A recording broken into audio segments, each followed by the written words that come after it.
আজি মই বনাব ওলাইছো মৰিচা শাক সৰিয়হ শাক আৰু মূলা শাকৰ ঠাৰিৰ সৈতে চৰচৰি বনাম আহকচোন ভিডিঅ'টো চাওঁ আৰু ইয়াতে মই কেৰাহীটোত লৈছো মিঠাতেল ইয়াতে দিছো পাঁচফোৰণ আৰু শুকান জলকীয়া দুটামান ভাঙি দিছো এতিয়া কেঁচা জলকীয়া পাৰিলে এটামান কেঁচা জলকীয়া ছিঙি দিব আৰু ভালদৰে ৰঙা হোৱাৰ পিছত এতিয়া কাটি লোৱা ঠাৰিখিনি দি দিম মানে এইখিনি হৈছে আপোনালোকৰ মূলা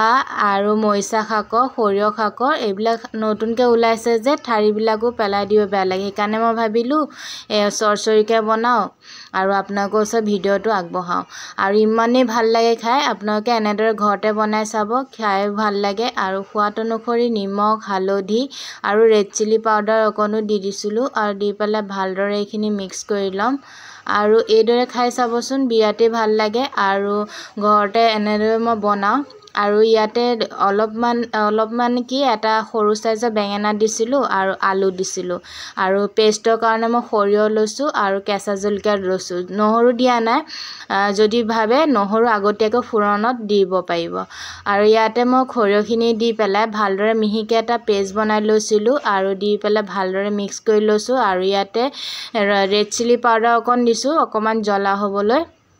আৰু এইখিনি দিয়াৰ পিছত ভালদৰে মিক্স কৰি লৈছোঁ আৰু মিক্স কৰাৰ পিছত ঢাকনখন লগাই দিম আৰু সিজিবলৈ দিম 5-10 মিনিটৰ কাৰণে যেতিয়া ভালদৰে সিজি উঠিব ইয়াত মই পানী নিদিওঁ মানে বাটিটো আখলি অকণমান পানী দিছিলোঁ মিক্সি বাটিটো আৰু এইখিনি অলপমান সিজি গৈছেগৈ আৰু অলপ সিজিব বাকী আছে সেইকাৰণে আকৌ এবাৰ ঢাকনখন লগাই দিম আৰু 5 মিনিটৰ কাৰণে সিজিব দিম আৰু এইদৰে আপোনালোকে এই চৰচৰি দি ভাতটো খাব পাৰিব বা ৰুটি হওক পৰঠা হওক যিকোনো লগতে খাব পাৰিব এতিয়া ভালদৰে সিজি গ'ল আৰু সিজি যোৱাৰ পিছত ইয়াতে সোৱাদ অনুসৰি অকণমান চেনি দি দিম তেতিয়া বেলেঞ্চটো ধুনীয়া হয় জ্বলা নিমখ সকলো বেলেঞ্চটো ধুনীয়া একেবাৰে শেষত অকণমান চেনি দিব লাগে আৰু দেখিছেনে মই একেবাৰে শুকান কৰিছোঁ লেটলেটীয়া টাইপৰ হৈছে বেঙেনাটো দিবই লাগিব তেতিয়াহে চৰচৰিখন লেটলেটীয়া হ'ব